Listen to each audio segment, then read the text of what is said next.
Bismillahirrahmanirrahim. Assalamualaikum warahmatullahi wabarakatuh. Perkenalkan, nama saya Rian Faturrahman Wahid. Saya dari Fakultas Ekonomi jurusan Manajemen. NIM saya 304018305. Pada hari ini saya akan menjelaskan tentang beberapa jurnal yang sudah saya cari di Google Scholar, yaitu ada salah satu jurnal tentang ekonomi kreatif, konsep ekonomi baru penggerak mahasiswa menjadi wirausaha yang kreatif. Oke, pada mata kuliah kewirausahaan pembinaan dakwah ini, saya akan menjelaskan tentang ekonomi kreatif. Ekonomi kreatif merupakan konsep ekonomi baru di mana ide dan gagasan kreatif dan inovasi sebagai modal utamanya dalam menggerakkan perekonomian tersebut. Ekonomi kreatif merupakan gelombang ekonomi keempat setelah ekonomi agraris, ekonomi industri, dan ekonomi informasi. Kegiatan yang mengaplikasikan ekonomi kreatif yang dilakukan oleh individu ataupun kelompok ataupun perusahaan dengan modal yang kreativitas, inovasi, dan informasi yang bertujuan untuk meningkatkan kesejahteraan disebut dengan industri kreatif. Terus untuk subsektor industri kreatif sendiri terdapat 16 subsektor Indonesia kreatif. Di antaranya yang pertama yaitu ada arsitektur, yang kedua ada desain, yang ketiga ada interior, yang keempat ada desain komunikasi visual, selanjutnya ada yang kelima ke aplikasi dan game, yang keenam fashion, musik, video, film dan animasi, terus seni rupa, seni kriya, seni pertunjukan, TV, radio, penerbitan, fotografi, kuliner, dan periklanan. Untuk tujuan ekonomi kreatif sendiri, yang pertama yaitu ada mendorong mahasiswa untuk menjadi wirausaha. Yang kedua, ada mahasiswa yang diharapkan dapat merubah mindset dan mencari pekerjaan menjadi menciptakan pekerjaan. Jadi di sini mahasiswa diharapkan dapat merubah mindset seseorang.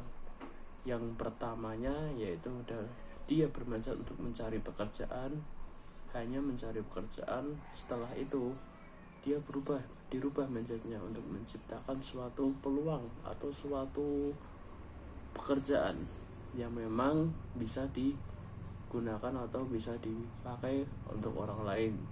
Yang ketiga yaitu menganalisis dampak pengetahuan konsep ekonomi kreatif dan mendorong mahasiswa berwirausaha secara kreatif.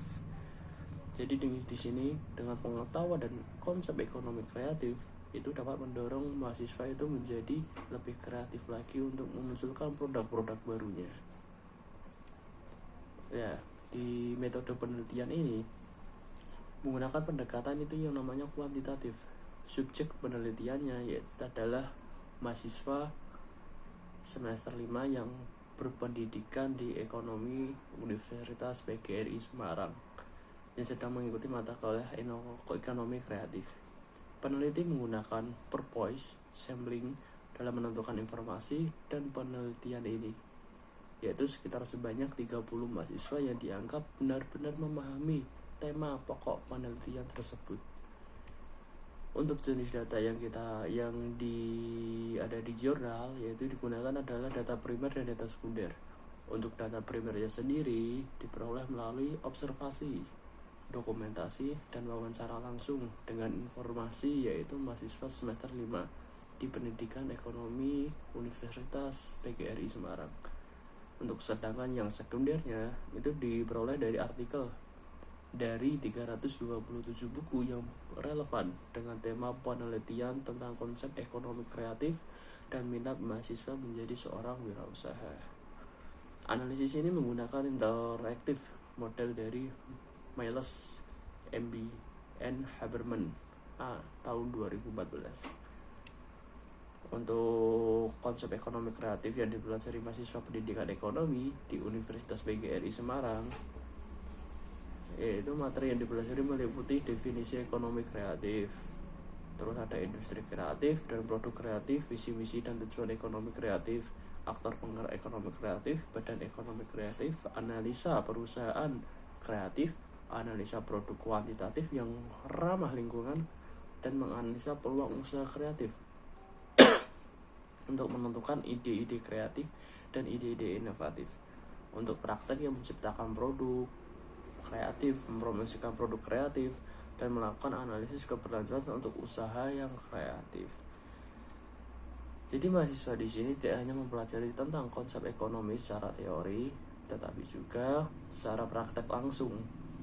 Pemahaman mahasiswa tentang konsep ekonomi kreatif berdasarkan dokumentasi di nilai ujian tengah semester dan nilai harian mata kuliah ekonomi kreatif itu rata-rata sekitar 30 informan yang diperoleh dari 87 yang dapat disimpulkan.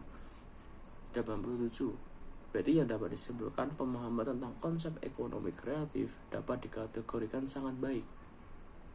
Triangulasi dengan teknik observasi dan wawancara, memberikan pertanyaan mengenai materi dan pemahaman ekonomi kreatif, penelitian, dan mendapatkan bahwa ada 30 informan yang menjawab dengan baik pertanyaan yang diberikan dari si penanya itu sendiri. Untuk pemahaman mahasiswa tentang ekonomi kreatif, di sini ada di PPT saya itu ada gambar, ada konsep ekonomi kreatif. Pemahaman ekonomi tentang industri kreatif dan produk kreatif itu teknik observasinya sangat baik, teknik dokumentasinya juga sangat baik, bahkan wawancaranya juga baik sekali. Sedangkan pemahaman visi misi dan tujuan ekonomi kreatif itu sama baiknya juga, sama baik, teknik dokumentasi juga baik, teknik wawancara juga baik. Sedangkan untuk pemahaman materi badan ekonomi kreatif itu juga sama juga baik sekali. Jadi di sini dapat disimpulkan untuk gambar yang sebelumnya di PPT saya itu dapat disimpulkan bahwa mahasiswa telah memahami konsep ekonomi kreatif dengan baik dengan analisa yang sudah dilakukan. Untuk pemahaman konsep ekonomi kreatif pada mahasiswa juga ditambah dengan kemampuan menganalisa. Perusahaan kreatif mampu menganalisa produk kreatif dan mampu menemukan ide-ide kreatifnya. Untuk alasan mahasiswa sendiri memilih usaha kreatif karena modal utama untuk memulai usahanya bukan lagi uang, akan tetapi modal usahanya yaitu adalah kreativitas, adalah ide-ide Anda sendiri, ide-ide gagasan, ide-ide inovasi, terus ide-ide imajinasi yang mendorong kegiatan usahanya. Setidaknya terdapat ada 12 mahasiswa dari 30 informan yang sedang menjalankan usaha kreatifnya. Maksud jumlah 8 mahasiswa baru memulai usaha kreatif, sedangkan sisanya sebanyak 10 mahasiswa itu sedang menganalisis produk kreatif untuk memulai usahanya. Nah, di sini untuk minat mahasiswa untuk memulai usaha kreatif sendiri dapat kita analisis itu semua mahasiswa yang menjadi informan sangat terdorong untuk menjadi wirausaha kreatif. Terdapat ada 12 mahasiswa yang sedang menjalankan usahanya, 8 mahasiswa baru memulai usahanya, dan 20 mahasiswa menjawab sangat termotivasi untuk menjalankan usahanya. Karena memang telah memahami konsep ekonomi kreatif, mahasiswa memiliki peluang yang sama untuk sukses dalam wirausaha selama mahasiswa itu mau menggunakan ide, gagasan, terus ada inovasi dan imajinasi untuk memulai suatu usahanya. Jadi di sini dapat dilihat memang di PPT ini ada jenis usaha mahasiswa berdasarkan subsektor industri kreatifnya sendiri.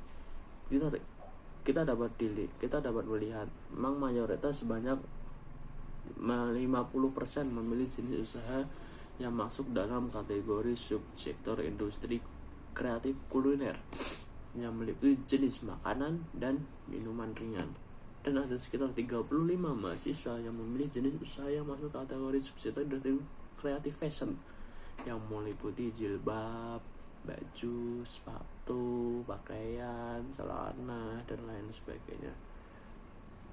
Dan ada yang memilih industri kreatif berupa kosmetik sekitar 10%.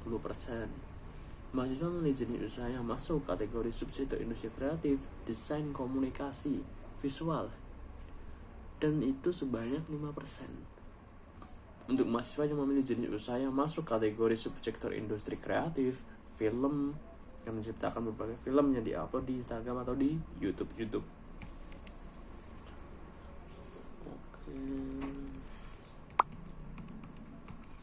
Oke, sekian itu yang dapat saya sampaikan, yang dapat saya presentasikan melalui beberapa jurnal yang memang sudah saya cari di Google Scholar, yaitu tentang ekonomi kreatif, konsep ekonomi baru, penggerak mahasiswa menjadi wirausaha yang benar-benar kreatif. Oke, terima kasih. Itu yang dapat saya sampaikan. Sekian, apabila ada kesalahan saya mohon maaf, apabila ada salah penyampaian juga saya mohon maaf, apabila ada yang kurang kita bisa menambahi sama-sama dan kita bisa mengkoreksi sama-sama. Sekian, terima kasih. Assalamualaikum warahmatullahi wabarakatuh.